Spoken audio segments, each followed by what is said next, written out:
Hey there, welcome to the garden. So things are looking very different out here. As you can probably tell, the two big trough planters are gone now. And so is the arch trellis. I cannot believe how different it looks. There's actually still a lot of good stuff growing here, but a bunch of open space, and I've just kind of been like trying to clean off the concrete and everything. So here's what it's looking like. So the kitchen garden bed is remaining. It's still looking good. And actually the containers are starting to fade. We're getting into that like late summer season, and as you can see, the dahlias, it's starting to look not as prime, so I'm feeling a little bit better about pulling them out. But there's still a lot growing. And then over here, I'll show you. It's so crazy to see it. We've got the two trough planters in the garden shed, and they are just ready to be packed up. So I will show you a little bit about what is still growing in the garden. But basically the plan is going to be to have all of these raised beds packed up and taken with us when we move. So the two big trough planters, they're coming with us, and everything like that. And same with these Vego garden beds. It's all gonna be coming with us.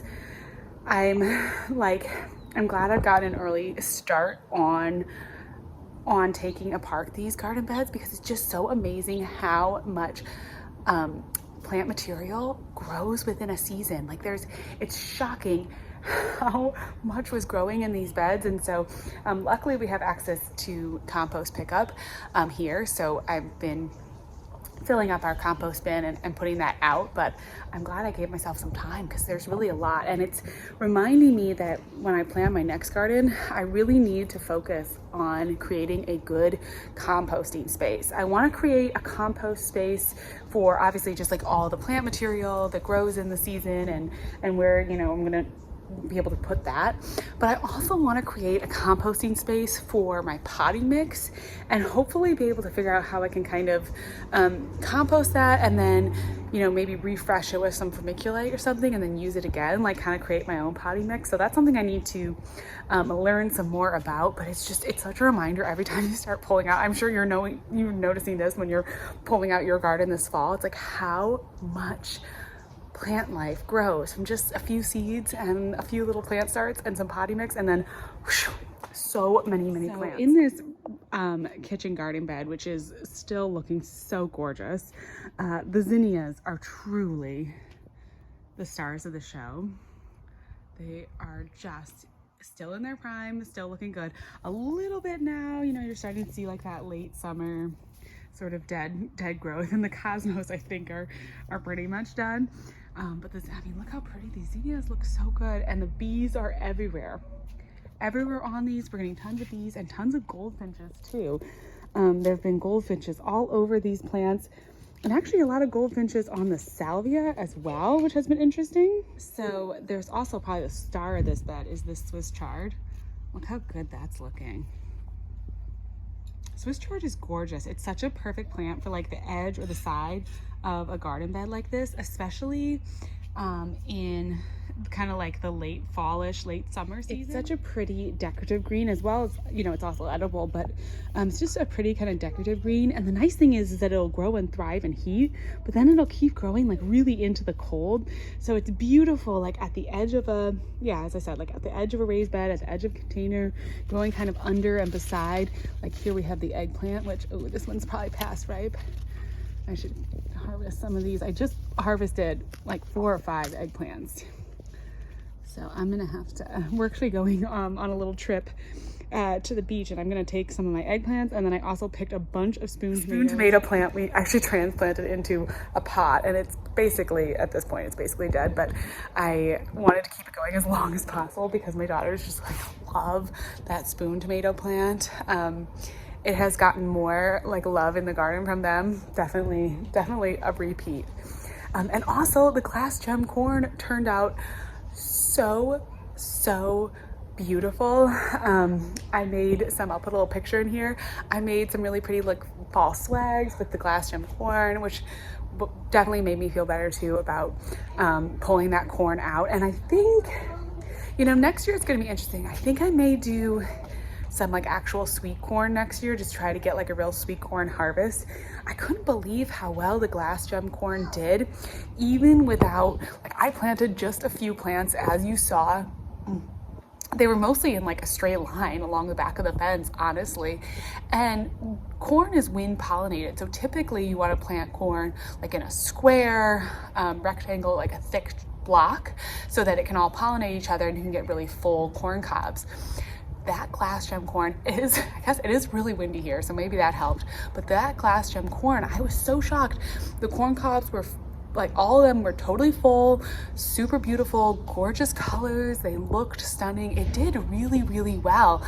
So that if you're in like a small garden and you don't have room for a ton of corn, but you maybe want to do just something for like the fall decoration, right? There's absolutely nothing wrong with growing a crop like that just to harvest a few fruits. I would try the glass gem corn because I was just shocked at how well the corn cobs were pollinated and how full the corn cobs were, and then the colors just stunning. And each plant produces like, it's kind of its own little color corn cob, so that was kind of fun to see. I don't know if there's corn varieties that are specifically better for small spaces, but I'm gonna make a note that glass gem corn was pretty darn good. And then just letting it, you know, I harvested a couple a little early because just because I was pulling out the trough planter, and those corn cobs definitely didn't look as good. So I'm also making a note for myself that I want to make sure I let the corn, you know, stay on the plant, keep the cob, stay on the plant for as long as, like, until it starts to dry a little bit with the glass gem corn, because you want those corn kernels to be hard. You're not eating it, you're using it for decoration. So just like let it dry out, let the corn kernels get really hard, and then it's beautiful. The name glass gem really makes sense because it's got like, it does almost look like you could see through it. Like, it almost looks like glass. It's a pretty neat, a neat plant. I really liked it. Really liked it. Another thing that's kind of fun that I just wanted to show you is I actually have, the okra is actually producing a little okra fruit. And I don't know what I'm gonna do with this because I don't honestly like okra that much, but I feel like maybe I should just like harvest this and maybe we should cook it up just because it's here. These little okra seedlings that I started mid-season, and then I threw just in one of my like tower planter trays, and it flowered, which was so beautiful. Okra flowers are so stunning. They're so gorgeous. So it flowered, and then look, we got a little okra. And I'll probably, you know, I think maybe it's supposed to get slightly bigger than this. It still feels pretty soft. And I actually have another one over here. I have the other tray. Okay. And I got, you know, another little one. So I don't know, maybe I'll cook these up. My husband really likes okra, and we did grow it with a little bit of success. This bed, the hummingbirds just absolutely love this bed. So I'm going to let it go as long as I can. I don't know. I think what I will do probably next week is clear out all of the containers. So that's going to be time to say goodbye to these really beautiful containers. Although they have been really lovely. This combination, especially right here, I wanted to highlight for you all. Zinnias, rosemary, and a salvia is such a pretty, like, if you want an easy, fun, pretty container combination, don't mind the dead zinnia over here. My daughter pulled out one of the zinnia plants, but that is such a good container. Like, just a really pretty combination, and super easy to take care of. I find that it's always kind of good to make note of those like combinations of plants that grow really well together, because my daughters are just playing over there. They've got a toy like bouncing cow that they can bounce on. It's good to make note of those plants that really grow well together. That's kind of the art of container gardening, is combining plants and containers that like the same things, right? The same light, the same water, that do pretty well. That's always key. And so that one, like a salvia, zinnia, rosemary, great combination. You could probably sub in other herbs as well if you wanted to. Sure, just one second. So anyways, this is the garden as it stands right now. Emptying out. It's gonna look so different even next week. It's gonna be so wild to just see this go all the way back. It started as a blank slate, and we're nearly back to back to where it was when we first got this garden going. As you can see, I cleared out all of this in the back as well, everything that was in ground. Yeah, we're just gonna have the whole thing emptied out. It's definitely a little bit of a bittersweet process to clear it out like this, and to have even less of a garden right now is so strange for me. And then we're gonna go into, it's gonna be basically a couple months where I'm not gonna have any garden at all.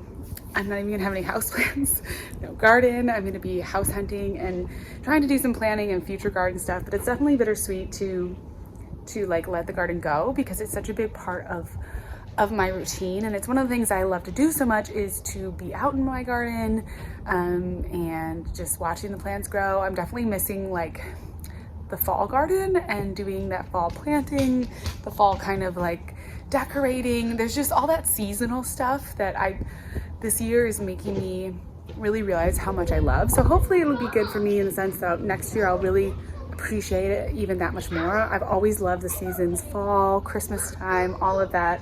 And I feel like next year I'm really we're gonna be like all in with the fall garden, because it's one of my favorite gardens to do. And you know, and it's not happening. And hopefully I'll be back in Virginia, I'll be back in zone 7A. So hopefully I'll even be able to do some like winter growing. I may try to get a greenhouse. You know, I have big plans, which is gonna take a few years to get all those plans developed, but it'd be nice to work on some row covering, some winter growing, just all of that stuff. So that is all coming. But for now, thank you so much for watching, and I'll talk to you again soon. Bye.